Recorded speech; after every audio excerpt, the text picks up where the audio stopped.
I Have a Dream analysis. I Have a Dream is a speech made by the late Martin Luther King, a former Baptist minister turned speaker. The speech is very well worded. Dr. King is a very well spoken person, and the performance of the speech made this clear. He spoke loud and clear. He even made sure to put pressure on some of the words to give an extra effect. We see Dr. King use two metaphors in the following phrase. From areas where your quest for freedom left you battered by the storms of persecution and staggered by the winds of police brutality. He says that the quest for freedom has left some of the blacks battered by storms of persecution. This is a reference to blacks being persecuted by whites if they spoke their mind on the topic of racism. He also says the winds are police brutality and the blacks have been staggered by them. Martin Luther King is a heavy user of anaphoras. Not only is he saying, I have a dream at the beginning of a stanza 7 times, but he's also saying, with this faith, and go back to several times.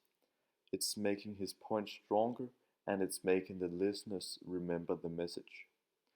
When Dr. King addresses the problems of Mississippi, even back then, he said it in a euphemism way. I have a dream that one day even the state of Mississippi, a state sweltering with the heat of injustice, sweltering with the heat of oppression, will be transformed into an oasis of freedom and justice. The reason he uses a euphemism way is because it's a bit too harsh to call the problem.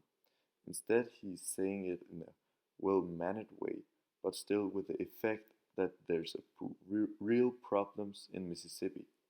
Dr. King had prior to I Have a Dream spoken about the problems of Mississippi, specifically the problems the democracy had in Mississippi, which upset some of the citizens of the state.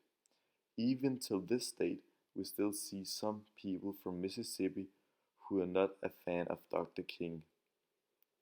We see Dr. King uses ethos in the following sentence. I say to you today, my friends.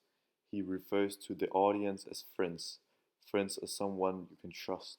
Therefore, he makes sure to make the audience know they can trust him and he's a friend. We don't see him using irony or sarcasm. It wouldn't fit in the text and be somewhat inappropriate because the topic is of such a serious matter.